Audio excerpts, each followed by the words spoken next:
그리스도 예수 우리 주 안에서 가진 바 너희에 대한 나의 자랑을 두고 단언하노니 나는 날마다 죽노라. 아멘. 지난 금요일에 KBS KBS 이제 저녁 9시 뉴스를 보니까 한국 춤의 거목 이매방 명인 이런 분이 별세했다. 88세로 별세했다라고 하는 소식을 들었습니다. 승무와 또 살풀이의 예능 보유자로 무형문화재로 이렇게 기록이 되어 있는 분입니다.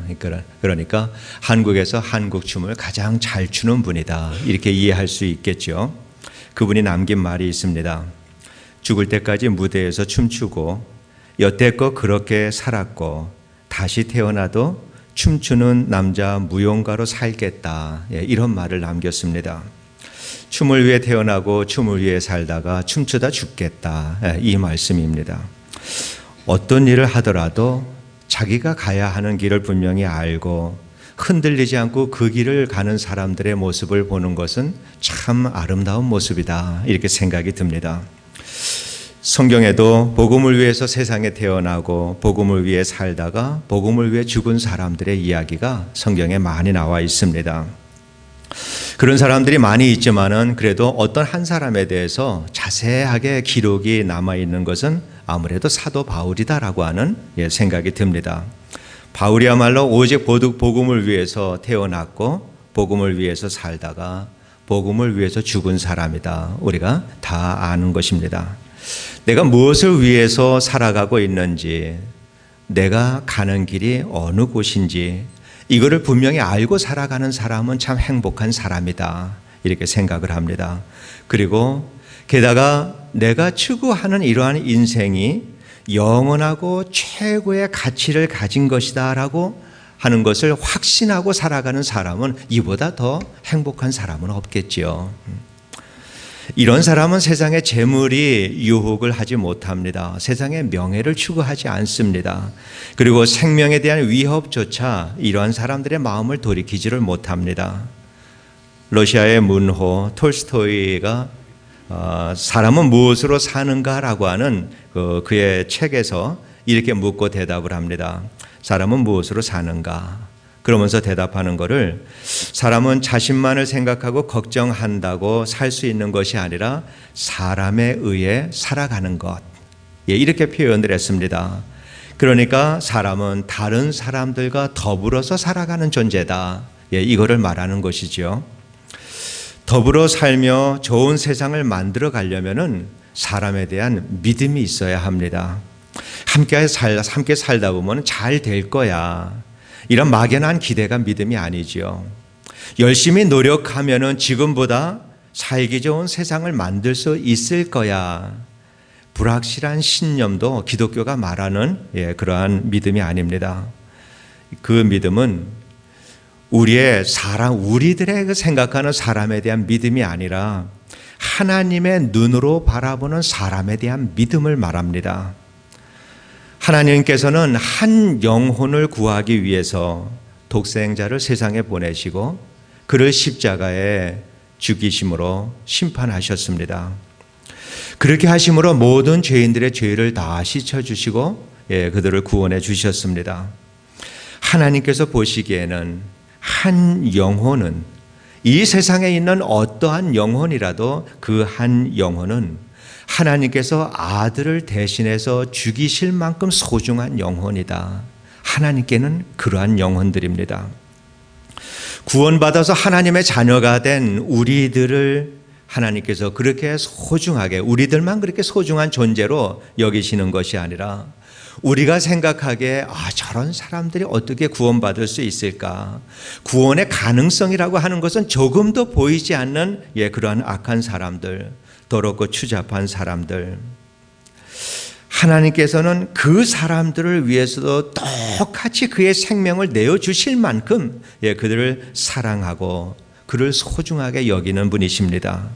그리고 그들에 대한 기대를 끝까지 꺾지 않으시고 끝까지 기다리시는 것이 우리 아버지 하나님의 사랑입니다. 그래서 그런 주님의 마음으로 우리가 세상 사람들을 바라볼 수 있다면 모든 사람이 믿음을 갖기에 충분히 소중한 가치를 가진 사람들이다라고 하는 것을 우리가 이해를 할 수가 있습니다. 그 믿음을 가질 때 지금은 우리가 누군가에게 복음을 전한다라고 할 때 끊임없이 몇 년을 복음을 전해도 믿지 않는다 하더라도 우리는 포기하지 않고 그에게 복음을 전할 수가 있습니다. 내게 어려움을 주는 사람이다, 고난을 주는 사람이다라고 한다 하더라도 우리가 이 믿음을 가지고 있을 때는 견디고 참아낼 수가 있습니다. 상대방의 환경과 상대방이 나에게 어떠한 말을 하는가, 어떻게 나에 대해서 대하는 거에 따라서 내가 달라지는 것이 아니라 내가 이 믿음을 가지고 있다면 우리는 변함없이 그에 대한 기대를 가지고 우리는 기다릴 수가 있다라고 생각을 합니다. 우리 주님께서는 하나님을 사랑하는 것이 첫째 계명이다 이렇게 말씀을 하시고, 둘째도 첫째와 동등한데 이 둘째 계명은 내 이웃을 내 몸과 같이 사랑하는 것이다. 주님께서는 이렇게 말씀을 하셨습니다. 그 말씀에 비추어서 생각을 해보면은 우리가 다른 사람에 대한 믿음을 우리가 가질 수 없다면은 우리에 대한, 하나님께 대한 우리의 믿음도 올바른 것은 아니다, 진실한 것은 아니다, 이렇게도 우리가 말을 할 수가 있습니다. 로마서 8장 28절 우리가 잘 아는 말씀입니다. 우리가 알거니와 하나님을 사랑하는 자, 곧 그의 뜻대로 부르심을 받은 자들에게는 모든 것이 합력해서 선을 이룬다. 우리가 참으로 사랑하는 말씀입니다. 더불어 살아가는 모든 사람들과의 그 관계 속에서 사람들의 그 믿음을 통해서 선을 이뤄나가시는 하나님이다라고 하는 말씀입니다. 내 혼자 열심히 노력해서 하는 것이 아니라, 골방에서 선을 이루는 것이 아니라 사람들의 관계 속에서 그 사람에 대한 신뢰와 믿음을 가지는 그 관계 속에서 하나님께서는 나의 삶을 통해서 선을 이뤄나가신다라고 하는 그 말씀입니다. 고린도 교회는 신약의 모든 교회들 가운데서 가장 은사를 많이 받은 교회, 축복을 많이 받은 교회였습니다. 그렇지만 문제도 가장 많은 교회였습니다. 그 시대의 교회들의 사정으로 볼 때 고린도 교회는 결코 크지 않은 규모의 그러한 교회였습니다. 아마 크다 그러면 우리 교회의 절반 정도 되지 않을까, 가정교회 정도였으니까 크지 않은 교회였습니다. 그런데 우리가 아는 대로 고린도 교회의 문제의 그 다양성들을 우리가 생각해 보면은 고린도 교회의 개개인이 참 많은 문제들을 가진 사람들이 모였구나라고 하는 것을 우리가 짐작을 해볼 수가 있습니다. 그러한 교회, 문제가 정말 많아서 사람을 바울에게 보내서 바울이 그 문제에 대해서 책망하는 편지를, 또 옳게 가르치는 편지를 써달라고, 그래서 바울이 이 편지를 쓰고 있는데 바울은 그들에게 진심으로 칭찬하는 이런 말을 하고 있습니다. 고린도전서 1장 4절로 9절까지 좀 길지만은 우리가 함께 읽기를 원합니다. 이거를 정말 바울이 고린도 교회 성도들, 문제가 많고 보통 문제가 아니라 심각한 문제가 많은 이 교회 성도들에게 보내는 이 바울의 마음을 우리는 이 4절과 9절 속에서 어떠한 마음을 가지고 바울이 그들에게 편지를 보내고 있는가라고 하는 것을 우리가 한번 바울의 마음을 읽을 수 있게 되기를 원합니다. 우리가 4절로 9절까지 함께 읽지요. 그리스도 예수 안에서 너희에게 주신 하나님의 은혜로 말미암아 내가 너희를 위하여 항상 하나님께 감사하노니, 이는 너희가 그 안에서 모든 일, 곧 모든 언변과 모든 지식에 풍족함으로 그리스도의 증거가 너희 중에 견고하게 되어 너희가 모든 은사에 부족함이 없이 우리 주 예수 그리스도의 나타나심을 기다림이라. 주께서 너희를 우리 주 예수 그리스도의 날에 책망할 것이 없는 자로 끝까지 견고하게 하시리라. 너희를 불러 그의 아들 예수 그리스도 우리 주와 더불어 교제하게 하시는 하나님은 미쁘시도다. 학자들의 말에 의하면은 이 말이 당시의 편지 형식에 따른 인사말이다 이렇게 말을 합니다. 그런데 그런 것 같지 않습니다. 바울이 고린도 교회 성도들에게 대한 믿음이 있었기 때문에, 그들의 상황이 아니라 그들에게 역사하시는 하나님, 이 성령의 역사에 대한 믿음을 가지고 있었기 때문에 그 심각한 문제를 가지고 있는 고린도 교회 성도들을 향하여서 이와 같이 아름다운 글로 그들에게 위로하고 있는 바울의 모습을 볼 수가 있습니다. 그러니까 편지 형식이 아니라 문제투성이의 이 고린도 교회 성도이지만은 그래도 언젠가 성령께서 저들에게 역사하실 때 그들에게도 놀라운 일이 일어나고 그들도 하나님의 복음을 위한 동역자로서 동등하게 생각하는, 그래서 이러한 마음을 가질 수 있다라고 하는 것은 예수 그리스도 안에서 그 죽음에 연합한 자만이 가질 수 있는 이러한 믿음을 가진 사람만이 할 수 있는 말이다, 이렇게 생각을 합니다. 바울은 본문에서 고린도 교회의 그 성도들에게 내가 너에게 한 가지 자랑거리가 있는데 그거는 날마다 죽는 거다, 이렇게 말을 합니다. 매일 죽는 것이 너희에게 대한 나의 자랑거리다라고 바울이 그렇게 말을 하고 있습니다. 우리가 자랑이다라고 얘기를 할 때는 남에게 칭찬받을 만한 이러한 일들을 드러내서 말하는 것, 이것을 우리는 자랑이라고 얘기를 합니다. 그런데 바울은 그 자랑이 내가 날마다 죽는 거다, 이렇게 바울은 말을 하고 있습니다. 바울은 그게 정말로 자랑거리였습니다. 날마다 죽다 보니까 세상이 달라지는 것을 바울은 경험을 합니다. 사람을 보는 눈이 달라집니다. 사물을 보는 눈이 달라집니다. 문제와 고난을 바라보는 눈이 달라집니다. 다른 사람들을 보는 눈이 달라지고 하나님을 바라보는 눈이 달라집니다. 모든 것이 다 달라졌습니다. 사는 방식도 달라졌습니다. 내가 죽으니 내 안에서 예수가 살아갑니다. 그러니 그 삶을 통해서 내 안에 성령의 열매가 맺히고 내가 예수를 닮아가니 자랑거리가 아닐 수가 없지요. 완전히 거룩한 모습으로 주님 앞에 서기를 그렇게도 소원하며 일평생을 살아왔던 이 바울에게 이보다 더 좋은 일이 없고 기쁜 일이 없고 감사한 일이 없죠. 그래서 바울은 내가 매일 죽는다, 이게 바울에게는 자랑거리가 되는 거예요. 바울 자신의 성격을 우리가 알잖아요. 얼마나 사람이 괴팍한지. 자신의 성격으로 봤을 때는 고린도 사람들의, 이 고린도 교회 성도들의 이 삶을 보면서 몽둥이를 가지고 달려가서 정말 때려줘도 속이 시원치 않을 그러한 사람들입니다. 세상 사람들보다도 더 악한 사람들이 그 안에 있었고 예수를 믿는 건지 우상을 섬기는 건지 이거를 분별하지 못하고 살아가는 사람들이 그 안에 있었습니다. 보잘것없는 신앙을 가진 사람들이 내 신앙이 대단한 신앙이다라고 과시하는 이러한 사람들도 있었고 나는 누구 편이니 나는 누구 편이니 이래가면서 서로 교회가 분열되어 있었습니다.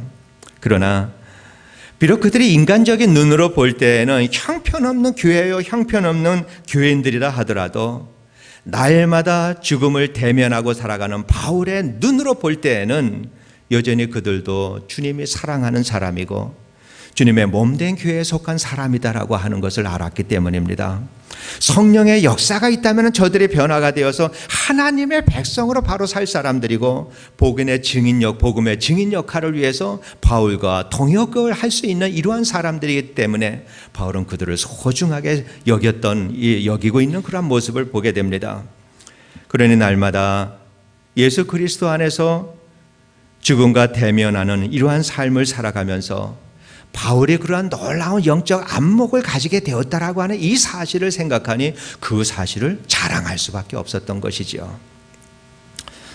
죽음을 눈앞에 둔 사람들, 이 사람들은 세상과 삶에 대한 이해가 다릅니다. 건강한 사람들하고는 아주 다릅니다. 그 죽음 앞에서 겸손해지지 않을 수 없고 하루하루 남은 시간을 의미 있게 살려고 노력하지 않을 수가 없습니다. 로마 제국에서는 전쟁에서 승리를 거두고 이제 시가 행진을 이제 장군이 앞장서서 시가 행진을 할 때 그 노예를 시켜서 행렬 뒤에서 이런 말을 외치게 합니다. 메멘토 모리, 메멘토 모리. Remember to die. 죽음을 기억하라라고 하는 말입니다. 전쟁에서 승리했다고 우쭐대지 말아라. 오늘은 개선 장군이지만 너도 죽는다. 그러니 겸손하게 살아라라고 하는 이 말입니다. 저도 진지하게 죽음을 생각해 본 적이 있었습니다. 어느 날 대장에 암세포가 발견되었다라고 하는 말을 들었을 때 물론 나중에 다 그렇게 심각하지 않은 그러한 일로 다 치료받고 이제는 다 정상적이지만은 그 당시 그 소식을 들었을 때는 상당히 심각했습니다. 그런데 그 일은 제게 인생의 의미를 다시 한번 크게 깨닫게 해준 특별한 축복의 기회였습니다. 하나님 앞에서 제 평생 처음으로 그리스도인의 인생에 대해서 정말 진지하게 생각해 볼 수 있는 그러한 참 은혜로운 시간을 제가 그때 가졌습니다. 병원에 가기 전날 밤에 내가 그리스도인으로서 그리고 목사로서 그동안 제가 걸어왔던 모든 길들을 다 돌아보았습니다. 하나님 앞에 선다라고 했을 때 이제는 내가 그렇게 하나님 앞에 설 수도 있겠구나라고 하는 이러한 생각을 했을 때 가장 제 마음속에 떠오르는 것이 두 가지가 있었습니다. 하나는 그동안에 내가 얼마나 많은 사람들에게 복음을 전했는가. 거기에서 가족이라든지 그러면 남은 아내는 어떡하고 그러한 생각이 떠오른 것이 아니고요. 정말 내가 하나님 앞에 이제 설 수 선다면은 그동안에 내가 얼마나 복음을 위해서 살았는가. 또 한 가지는 나는 얼마나 거룩해졌을까. 하나님께서는 이 땅에 살아가면서 예수 그리스도의 분량만큼 거룩하라라고 우리에게 명령을 하셨는데 이 모습으로 주님 앞에 선다면 주님이 뭐라고 하실까? 구원에 대한 확신이 없어서 두려운 것이 아니고요. 이러한 초라한 모습으로 주님 앞에 선다라고 하는 그 사실이 너무도 두려웠습니다. 이때까지 살아오면서 저도 참 어려운 일들 그런 대로 많이 겪었습니다. 무서운 일들도 많이 겪었고요. 제 평생에 처음으로 뼛속까지 뼈가 흔들리도록 두려웠던 것은 바로 그거였습니다. 내가 이 모습으로 주님 앞에 선다면은 정말 이 초라한 모습으로 거룩하게 성화되지 못한 이러한 모습으로 주님 앞에 선다면은 이거를 생각하니까 몸둘 바를 모르겠어요. 사지가 떨리는데 정말 몸둘 바를 모르겠더라고요. 그 사건이 제 인생의 전환점이 되었습니다. 그래서 주님이 원하시는 목회, 주님이 원하시는 그리스도인의 삶을 내가 주님 앞에 설 때까지 한번 달려보자. 그러면서 새로운 목회를 시작을 했고 또 계획을 세우고 또 이렇게 새로운 길을 그때부터 다시 걸었습니다. 바울은 우리에게도 자랑스럽게 말을 합니다. 내가 너희에게 자랑할 것이 있는데 나는 날마다 죽는다. 우리가 그 말 속에서 바울의 삶을 바라볼 때 우리는 바울이 날마다 죽는다라고 하는 이 말을 통해서 바울이 이룬 놀라운 그 성령의 역사와 함께 이룬 그 많은 역사들을 볼 때 우리가 그리스도인에서 이 땅에 살아가면서 오늘의 현실을 초월해서 살아가는 놀라운 이러한 인생을 살아가는 그 길은 내가 죽을 때 일어나는 것이다. 내가 예수 그리스도와 함께 십자가에서 죽을 때 이러한 놀라운 역사가 나를 통해서 일어날 수 있다라고 하는 것을 우리는 바울을 통해서 볼 수가 있습니다. 매일 죽으면 나의 한계를 초월한 초월적인 삶을 살아갈 수가 있고 우리가 매일 죽지 않으면 오늘의 이 초라한 모습으로 하나님 앞에 살 수밖에 없는 것, 이것이 우리들의 삶입니다. 바울이 거룩하게 하나님 앞에 서기를 소원했던 만큼 우리는 초라한 모습으로 선다라고 하는 것에 대한 두려움을 우리는 가져야 합니다. 여러분께서 오늘 주님께서 불러서 주님 앞에 여러분이 서게 된다면 여러분은 오늘의 삶에 여러분 만족하십니까? 오늘 여러분께서 가지고 있는 이만큼 성화된 그리스도인으로서 성화된 그 모습에 여러분은 만족하면서 주님 앞에 기쁨으로 달려나가실 수 있겠는가? 한번 생각해 보시기 원합니다.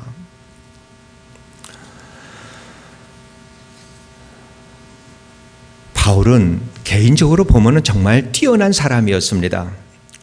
정말 뛰어난 학자였고 또 경건한 바리새인이었고 또 하나님을 경외하는 사람이었고 유대인의 참 좋은 신앙인이었습니다. 그런데 한 사람의 능력으로 살았습니다. 그렇지만 그가 주님과 연합되었을 때 날마다 자신의 죽음과 대면하는 이러한 삶을 바울이 살았을 때 그는 세상을 변화시키는 놀라운 역사의 주인공이 되었습니다. 그가 그런 역사를 일으키기 위해서 그가 한 일이 무엇인가? 아무것도 없습니다. 오히려 그는 예수님을 만남으로 인해서 가지고 있는 모든 것까지 다 잃었습니다. 사회적인 지위도 잃었고 또 학자로서의 명성도 잃었고 유대교 커뮤니티에서 쫓겨났고 바울은 자신의 평생 독신으로 살았다라고 얘기하는데 많은 사람들이 그가 결혼을 했었다라고 생각을 합니다. 근데 만약에 그가 결혼을 했다면은 예수님을 만남으로 인해서 가족들에게조차도 버림받은 사람이지 않았을까 그렇게 생각을 합니다. 더군다나 육체의 가시까지 가지고 살았습니다. 예수님을 만나서 얻은 것이라고는 하나도 없습니다. 다 잃어버렸습니다. 그런데 그가 이러한 그 모든 외형적인 조건들 또 그의 마음에 있는 모든 것들까지도 십자가에서 예수 그리스도의 죽음에 자기를 연합시켰을 때 그의 인생이 변하기 시작을 합니다. 그를 통해서 사람의 능력으로는 참 별것이 없었던 그런 한 사람의 능력으로 살아갔던 사람들 속에서 하나님께서는 그를 통해서 세상을 변화시키는 놀라운 능력을 나타내기 시작을 하십니다. 그는 위대한 사도가 되었습니다. 많은 교회를 개척을 했습니다. 그리고 복음이 소아시아를 넘어서 유럽으로 전파되는 이 일을 했습니다. 기독교가 교리적으로 잘 정리가 되었습니다. 평탄한 사람이 죽음과 대면함으로 인해서 얼마나 초월적인 삶을 살아갈 수 있는가라고 하는 것을 바울을 통해서 우리는 볼 수가 있습니다. 바울에게는 그렇게 위대한 역사를 이루었다라고 하는 이것이 바울에게는 기쁨인 것이 아니다라고 생각을 합니다. 바울에게는 참 기쁨이 무엇이었을까? 바울은 그러한 일들을 하면서 고난과 고초와 죽음의 위협을 수없이 당하면서 바울이 기쁠 수 있었던 것은 그래 내가 주님 앞에 서는 그날 바로 그날에 거룩한 모습으로 성화돼가는 그 모습을 바라보면서 바울은 기쁘고 감사한 이러한 삶을 살면서 하나님께 영광을 돌렸을 줄 압니다. 그래서 바울이 말합니다. 바울은 몇 가지 자랑을 했습니다. 그런데 그 자랑하는 그 내용들을 보니까 나의 연약함을 자랑한다라고 말합니다. 예수를 자랑한다라고 말합니다. 그러면서 나는 매일 죽는 것을 자랑한다라고 바울은 그렇게 말합니다. 그렇게 내가 죽는 것이 내가 나의 죽음을 날마다 대면하고 살아가는 이 일이 인생의 목적을 이루는 일이고 하나님이 내게 주신 그 하나님의 뜻을 이루는 일이고 복음을 전하는 일이고 그리스도인이 사는 유일한 참된 진리의 길이 바로 이것이다라고 하는 사실을 바울은 분명히 알았습니다. 우리는 신앙생활을 하면서 복음을 전한다, 좋은 일을 한다, 선교한다, 전도한다, 성경 공부한다 이런 말들을 하지만은 주님이 정말 원하시는 것은 날마다 네 죽음과 대면하라라고 주님께서는 우리에게 말씀하십니다. 날마다 죽으라라고 말씀을 하십니다. 미래의 내 죽음을 오늘 볼 수 있을 때 오늘의 현실의 삶 속에서 뛰어난 삶을 살아갈 수 있다. 너의 능력에 제한받는 것이 아니라 네가 내 미래의 죽음을 오늘 내가 믿음으로 끌어다가 내 죽음을 볼 때 너는 하나님의 능력으로 성령의 능력으로 뛰어난 초월적인 삶을 살아갈 수 있다. 이 바울의 말씀입니다. 우리는 바울을 통해서 그 사실을 볼 수가 있습니다. 우리는 어려움을 만날 때 또 고통스러운 일을 만나면은 그것으로부터 헤어나기 위해서 우리는 우리의 최선을 다합니다. 오히려 우리 자신들이 더 살아서 역사를 합니다. 그것이 해결되는 일이 아니다라고 하는 것을 알면서도 우리는 끊임없이 그렇게 세상을 살아갑니다. 그러나 주님께서는 너 죽으면 된다라고 말합니다. 죽어야 살 길이 보인다라고 주님께서 말씀을 하십니다. 네가 죽어야 하나님의 위대한 역사가 바로 시작이 된다라고 바울은 우리에게 그렇게 말씀을 하십니다. 그런데 우리는 이 말씀이 실감나지를 않습니다. 우리 같은 사람이 뭘, 나 같은 사람이 뭘. 그거는 주님께서 선택하신 어떤 특별한 예정된 사람에게 일어난 일이다라고 우리는 그렇게 생각하기가 쉽습니다. 그러나 주님은 우리 모두가, 이 땅에 살아가는 모든 영혼들에게 너희도 바울과 같은 자랑거리를 가지고 살라라고 주님께서는 말씀을 하십니다. 우리도 바울처럼 내가 한 가지 자랑거리가 있는데 나는 매일 죽습니다. 이것이 우리의 자랑이 되기를 원하십니다. 그렇게 말할 수 있는 우리 모두가 되기를 원합니다. 내가 죽으면은 주님께서 위대한 역사를 시작을 하십니다. 우리도 날마다 우리 자신들의 죽음에 도전할 수 있게 되기를 원합니다.